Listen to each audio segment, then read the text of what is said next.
Plague Father Nurgle is one of the four Chaos Gods, and the Grandfather's domain is despair, decay, and disease. His awakening happened during the countless plagues that swept across Terra during the planet's Middle Ages. Nurgle is known to be the author of countless contagions which mostly target organic victims, though in some cases, the Grandfather authors plague that can corrupt entire ships, including its crew. This new plague is called Gellerpox, designed to target who operate the Geller field generators on the Imperium's starships. Let us first discuss the importance of the Geller field. The Geller field is a type of a protective system used by Imperial ships while traveling within the warp. The main purpose of the Geller field is to protect the vessel from demonic incursions that can happen when traversing the Materium.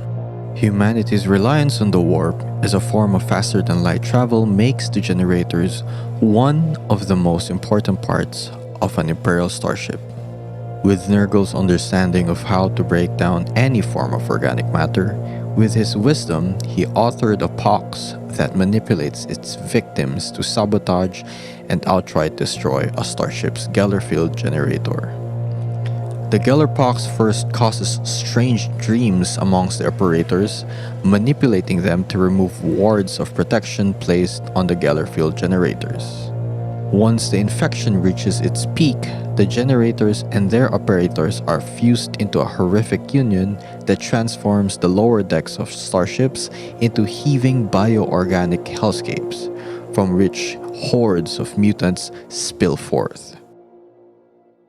In this video, we will go through one of the victims of the plague, the Gellerpox infected.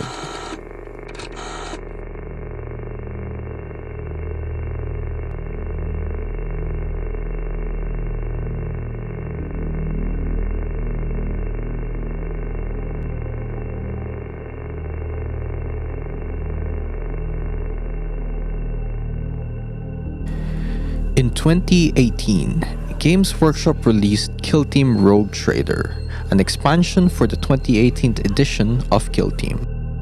This box contains two teams, the Elucidian Starstriders and the Gellerpox Infected. The two teams crew the starship New Dawn, and in the case of the Gellerpox Infected, they were once those who manned the lower decks of the ship.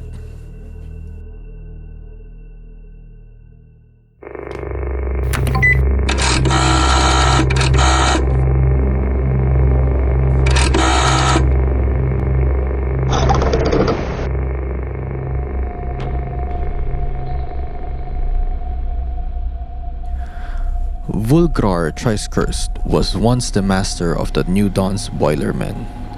Now, he and others like him have become bloated monsters, melded with those who trusted them and the tainted machines that were once in their care.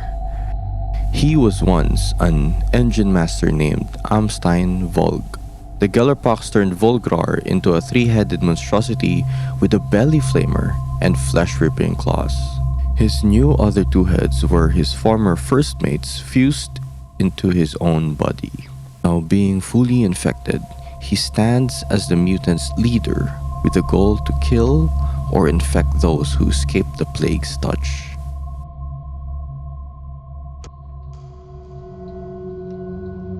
Painting Vulgrar gave me a chance to practice how to paint fair-colored skin, as skin is one of the few things I struggle to achieve in this hobby. I approached his skin by painting an undercoat of red, then making sure the layers above are transparent enough that the red undercoat influences its hue. I achieved painting the fire and glowing holes that his body houses by working with an orange fluorescent paint. This made the colors react more with the lighting, making it look like it is glowing. Although I do admit I didn't apply any object source lighting on the model, as I have yet to achieve a method of making the technique look more convincing to me.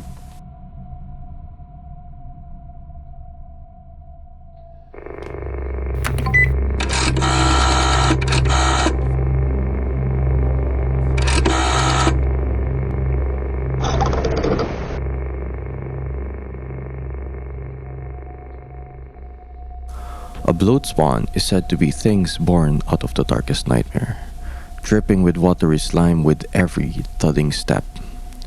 Their writhing masses of tentacles grasp and tear at everything around them, dragging wailing victims into the fetid prisons of their bloated bodies. I originally wanted to paint the bloatspawn as purple, but I then shifted to green to invoke more of the maritime design that the model has. Drawing a lot of references from the depictions of Cthulhu, I achieved the shade of green that I liked the most. I then decided to paint the tentacle arm in lighter colors to make a contrast from the green tones of the body.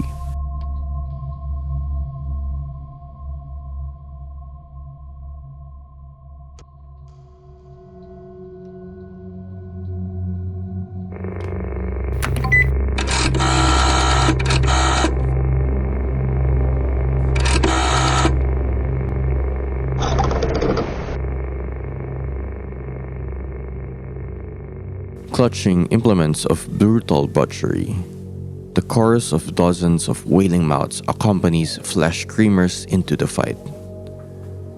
Ever ravenous to fill their many maws with rotting flesh and sparking machinery, they wade into the foe like nightmares given form.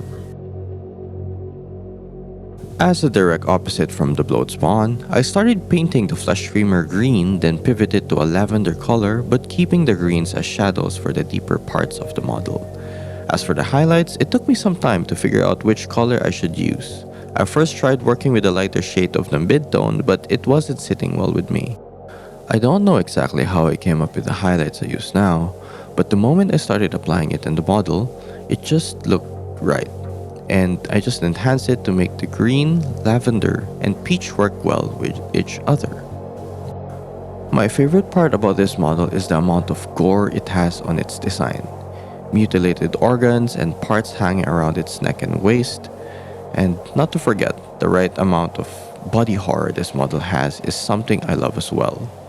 Mouth and extra faces that riddle its body makes it so much more striking.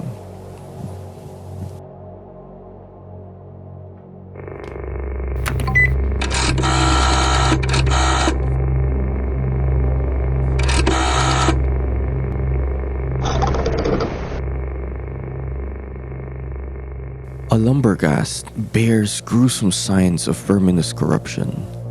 Insectable limbs and heads sprout from their mutant bodies, twitching with their own ghastly life.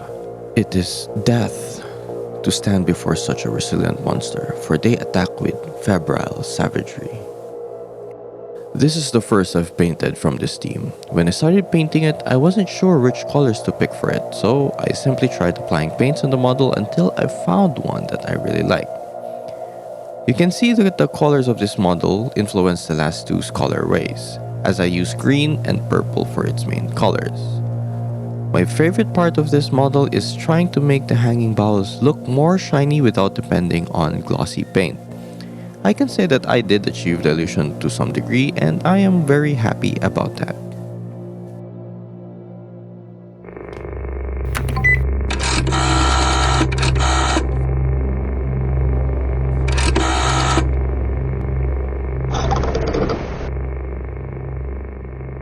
The Gellerpox works nightmare changes upon its victim, deadening their nerves and twisting their bodies into gross and dangerous forms. Melded with lumps of malfunctioning technology and stolen metalwork, these mutants lurch into the fight with static-laced groans. The mutants are the first set of models I painted on this team. I used them as my first practice with painting skin. I really love the magenta hue of their skin. I was aiming for something similar to pallidity to bring out the feeling of how they're really not in a good state because of the pox.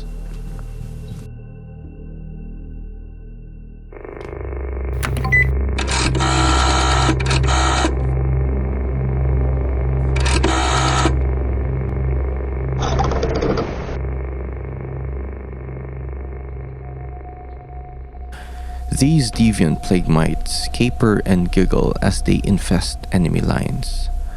The Glitchling delight in the technological mayhem their presence spreads and are all too happy to bury their victims in a clawing, biting mass for the glory of Grandfather Nurgle.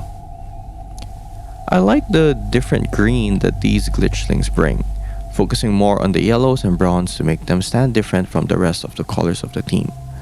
I didn't want to paint that much details into them, but funnily enough, one of them holds the best bottle I've ever painted.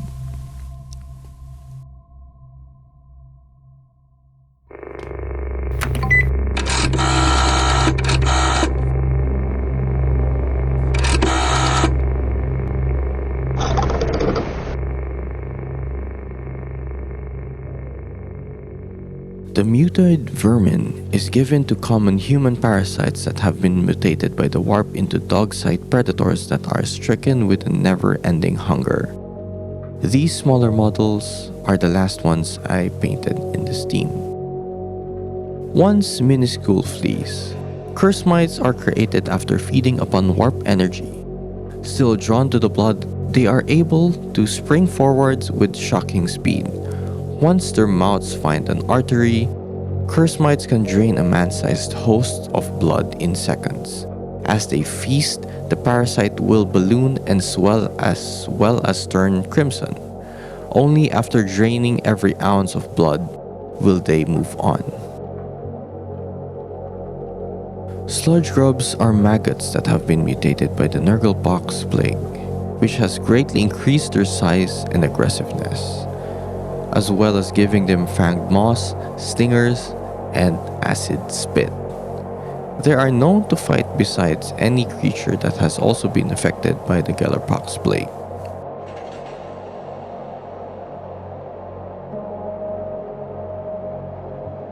Similar to the sludge grub, eye stinger swarms are hordes of flies that have been mutated by the Gellerpox plague, which also has greatly increased their size and aggressiveness.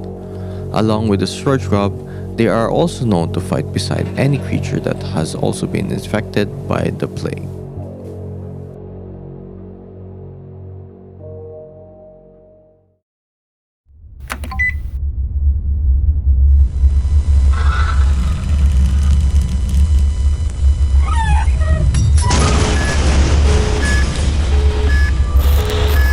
This is an emergency broadcast.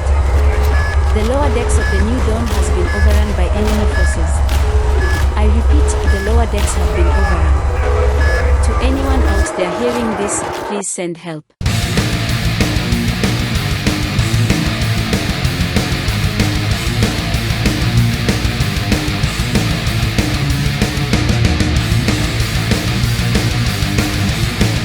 All in all, painting these chaos-infested models was a ride. I had the chance to exercise different types of techniques, and I can say that my skill improved just a tad bit, especially with how I work with the colors. Thank you for sticking with me to the very end of this video. If you like this video, please leave a thumbs up and also subscribe to my channel to see more of this type of content in the future. Any support is highly appreciated, and you may also follow me in my other social accounts found in the description.